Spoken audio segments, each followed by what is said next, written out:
Good day, and welcome to the American Woodmark Corporation First Fiscal Quarter 2024 conference call. Today's call is being recorded August 29, 2023. During this call, the company may discuss certain non-GAAP financial measures included in our earnings release, such as adjusted net income, adjusted EBITDA margin, free cash flow, net leverage, and adjusted EPS per diluted share. The earnings release, which can be found on our website, americanwoodmark.com, includes definitions of each of these non-GAAP financial measures and the company's rationale for their usage and a reconciliation of these non-GAAP financial measures to the most comparable GAAP financial measures. We also use our website to publish other information that may be important to investors, such as investor presentations. We will begin the call by reading the company's safe harbor statement under the Private Securities Litigation Reform Act of 1995. All forward-looking statements made by the company involve material risks and uncertainties and are subject to change based on factors that may be beyond the company's control. Accordingly, the company's future performance and financial results may differ materially from those expressed or implied in any such forward-looking statements. Such factors include, but are not limited to, those described in the company's filings with the Securities and Exchange Commission and the annual report to shareholders. The company does not undertake to publicly update or revise its forward-looking statements, even if experience or future changes make it clear that any projected results expressed or implied therein will not be realized. I would now like to turn the call over to Paul Joachimczyk, Senior Vice President and CFO. Please go ahead, sir. Good afternoon, and welcome to American Woodmark's first fiscal quarter conference call. Thank you for taking the time today to participate. Joining me is Scott Culbreth, President and CEO. Scott will begin with a review of the quarter, and I'll add additional details regarding our financial performance. After our comments, we'll be happy to answer your questions. Thank you, Paul, and thanks to everyone for joining us today for our first fiscal quarter earnings call. Our teams delivered net sales of $498.3 million, representing a decline of 8.2% versus the prior year. Within new construction, our business declined 6.4% versus prior year. Builders continue to buy down rates to drive sales and are shifting to a ready-to-move-in build strategy. Cancellations are holding in more historic norms in the 14 to 16% range. The long-term fundamentals of the market remain strong, and there continues to be a deficit in the number of homes built, falling short of household formations. We plan to continue to grow our share with new and existing customers. Looking at remodel, which includes our home center and independent dealer and distributor businesses, revenue declined 9.5% versus the prior year. Within this, our home center business was down 12.8% versus the prior year.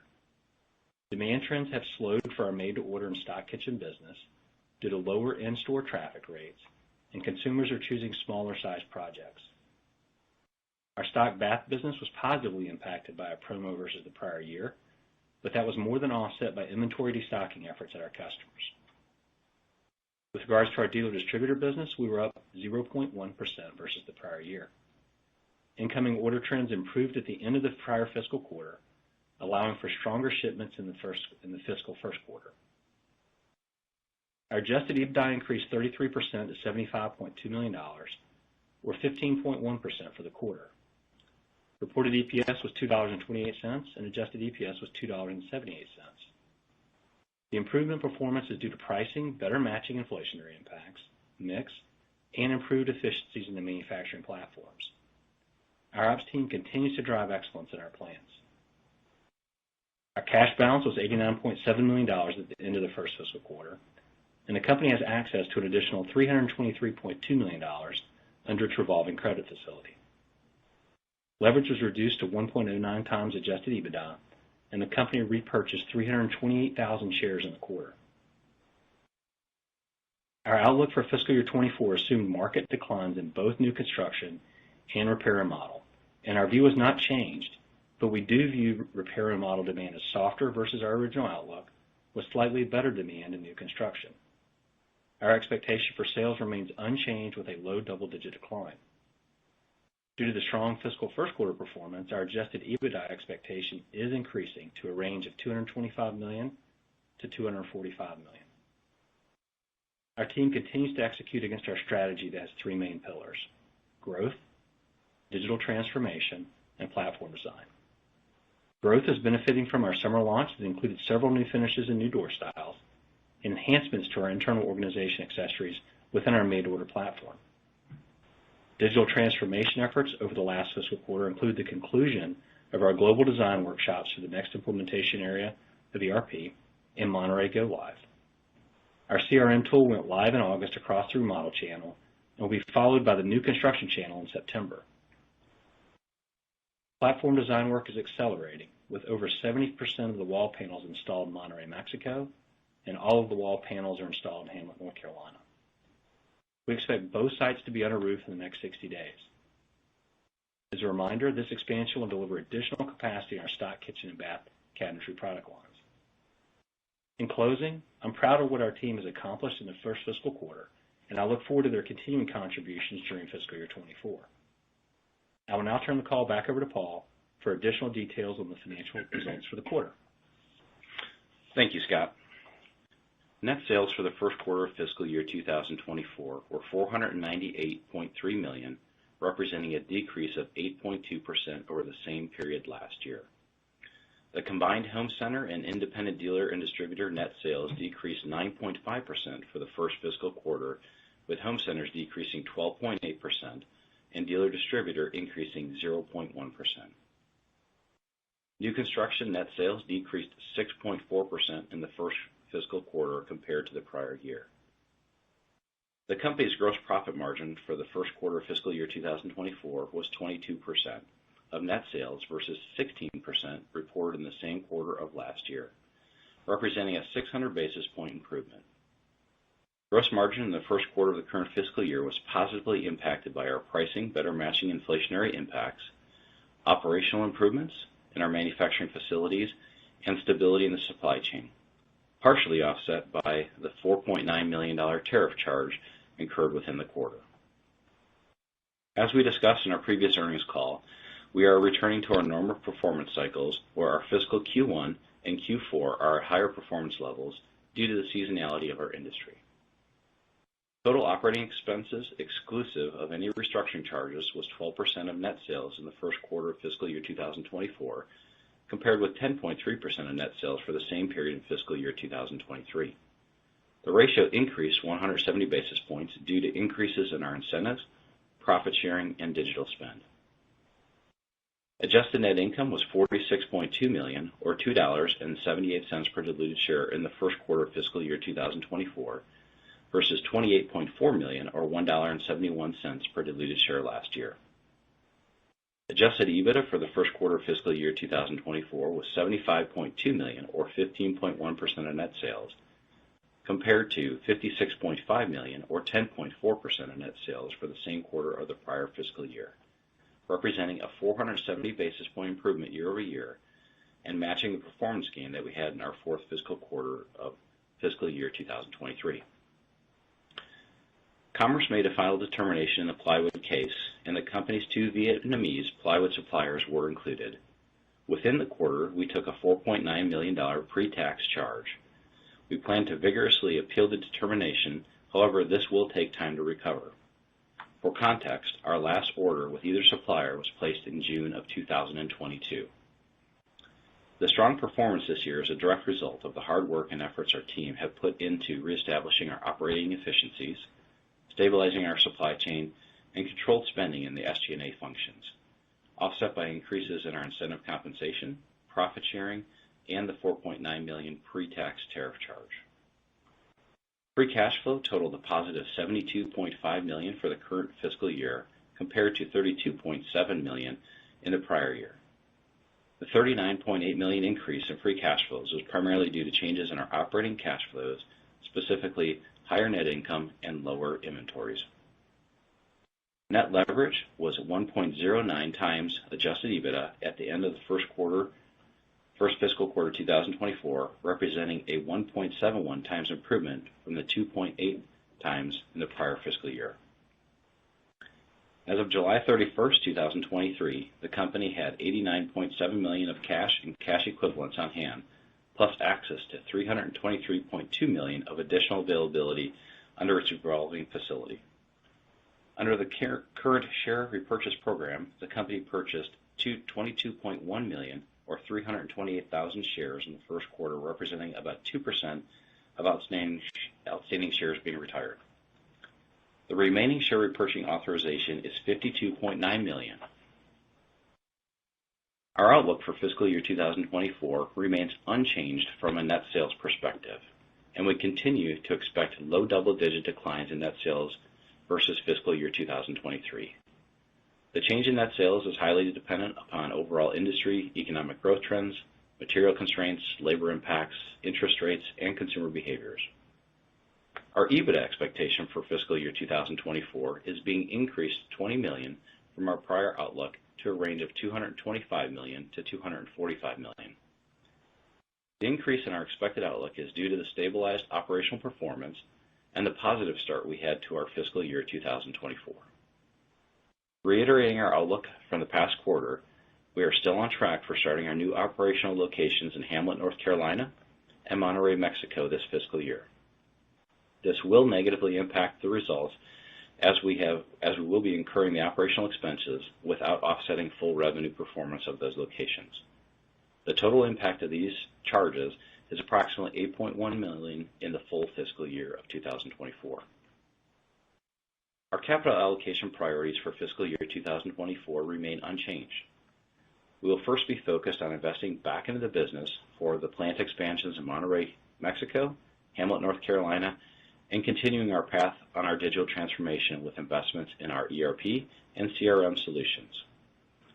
And lastly, investing in our automation efforts.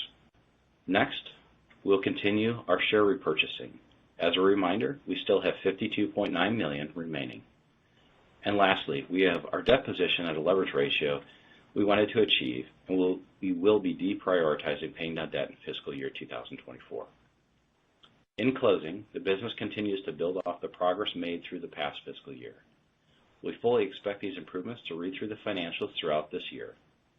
This is a testament to the commitment, hard work, and efforts our employees invest in the company to achieve our results and the direct alignment to the GDP strategy. I am grateful for what the team has accomplished and thank all of our team members at American Woodmark for their continued efforts. They are the ones who make it happen daily. This concludes our prepared remarks. We'll be happy to answer any questions you have at this time. Thank you. We will now begin the question and answer session. To ask a question, you may press star, then 1 on your telephone keypad. If you are using a speakerphone, please pick up your handset before pressing the keys. If at any time your question has been addressed and you would like to withdraw your question, please press star, then 2. At this time, we will pause momentarily to assemble our roster.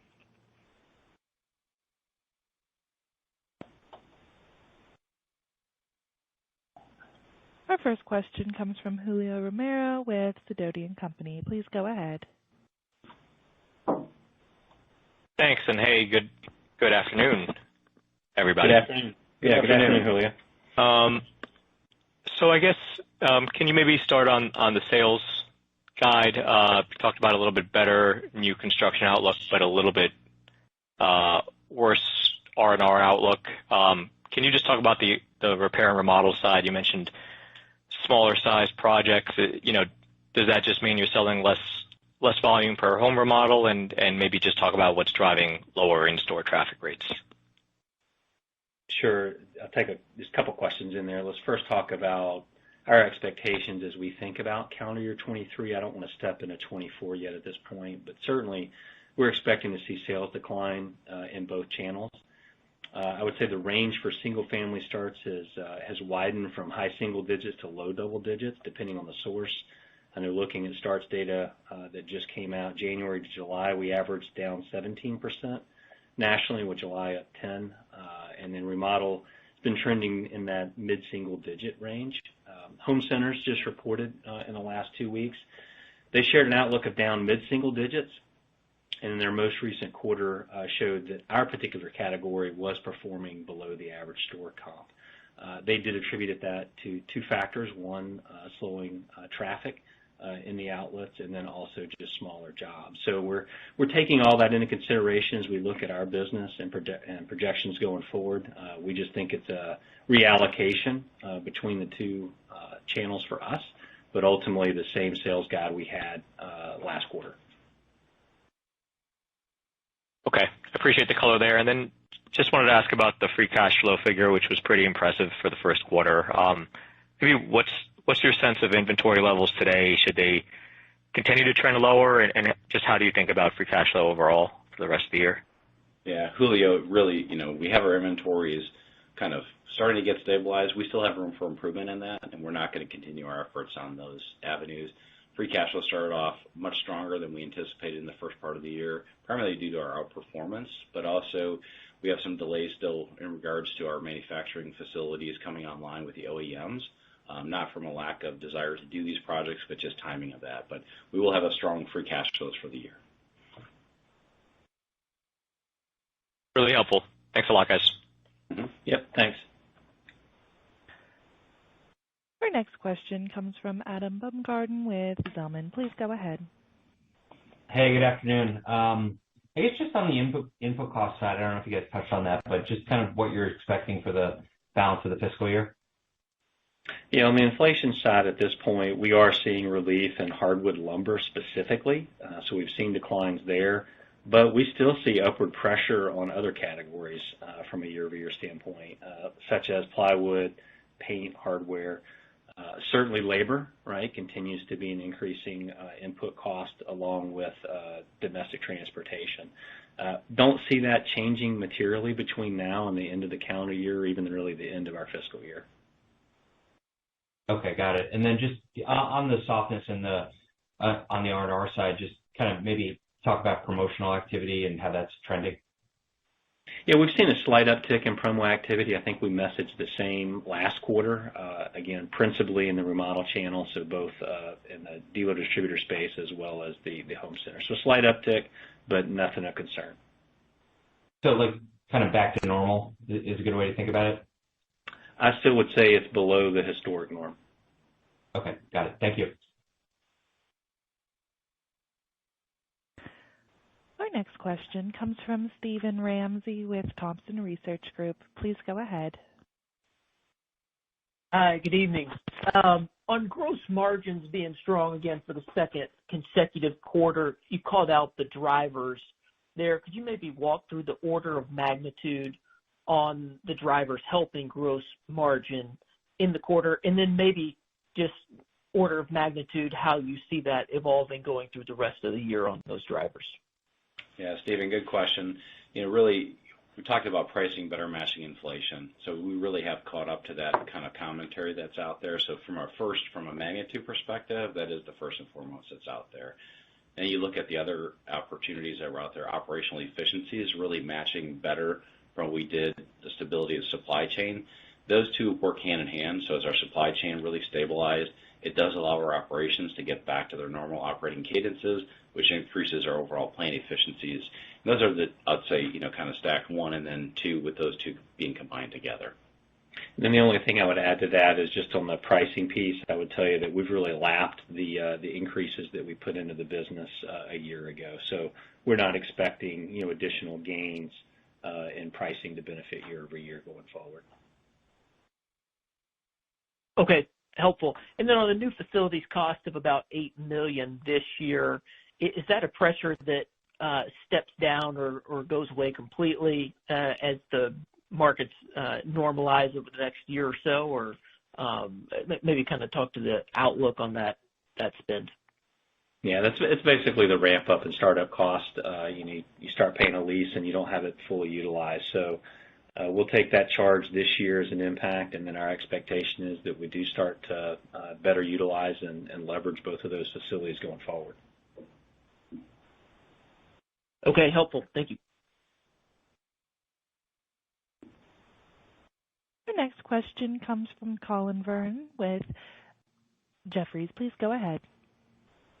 Great quarter, and thanks for taking my questions. I just wanted to start with the guide. Back into some numbers, back into a 100 basis point increase in the EBITDA margin from your previous guide.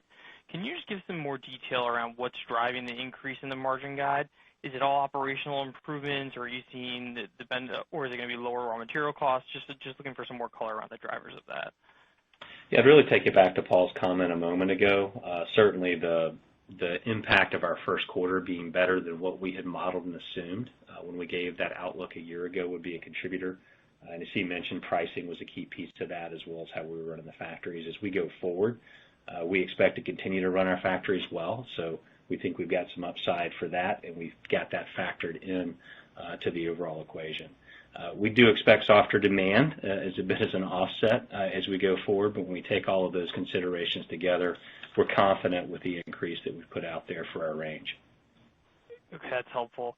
And then in terms of the margin performance through the rest of the year, any help in thinking about that, the shape of the year, and where you see EBITDA margins bottoming?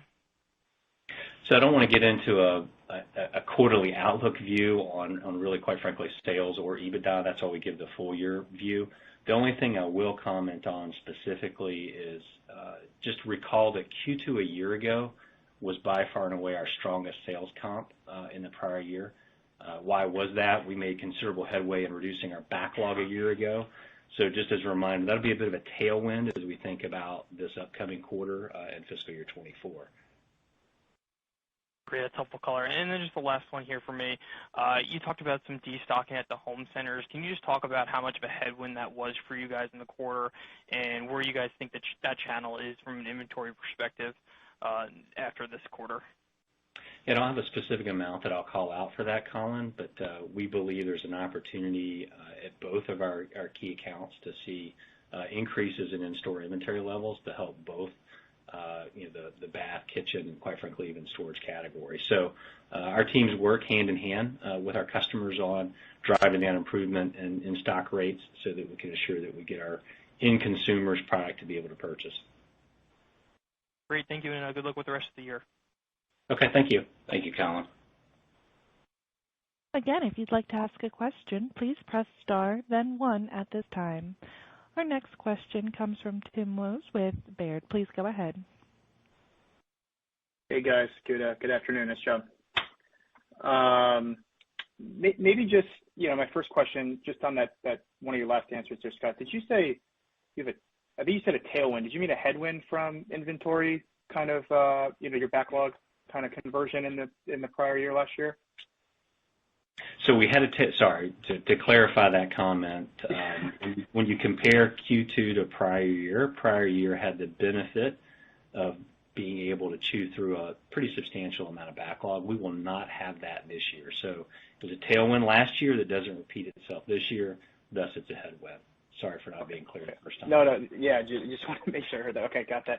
And then I guess within your builder business, I mean, are you seeing any differences in terms of kind of order activity or just kind of the confidence that your builders have based on the size of the builder? Just trying to think. I know you do a lot of work with the larger, kind of builders, but how would you kind of compare and contrast some of the larger builders to some of the smaller ones?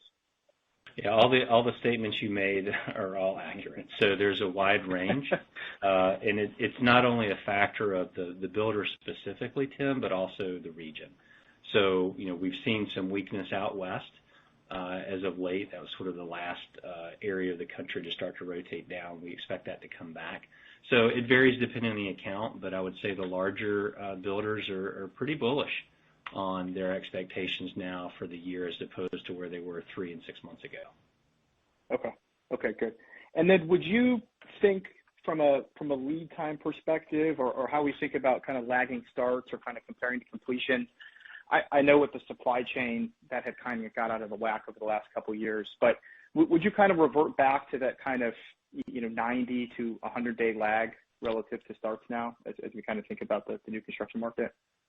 I wouldn't go all the way back to that historic norm. We certainly saw the increase, and I know Paul would quote that, moving up, I think, roughly 30 to 60 days over the past couple of years. We certainly hear about that coming down. You even see some of the builders report on that specifically, that time to build has shrunk. But I don't think we're back to the historic norms yet. We get still pockets of labor challenges, again, market by market, that's creating some difficulty on builders being able to get the homes to a completed status. Then you get weather, things like out west in Southern California that also create some disruptions in that cycle time. Okay, very good. Very good. Thanks for the time, guys. Good luck. Thank you, Tim. Again, if you'd like to ask a question, please press star then 1 at this time. As I do not see that there is anyone else waiting to ask a question, I would like to turn the line over to Mr. Jamchek for any closing comments. Please go ahead, sir. Since there are no additional questions, this concludes our call. Thank you for taking the time to participate. The conference is now concluded. Thank you for attending today's presentation. You may now disconnect.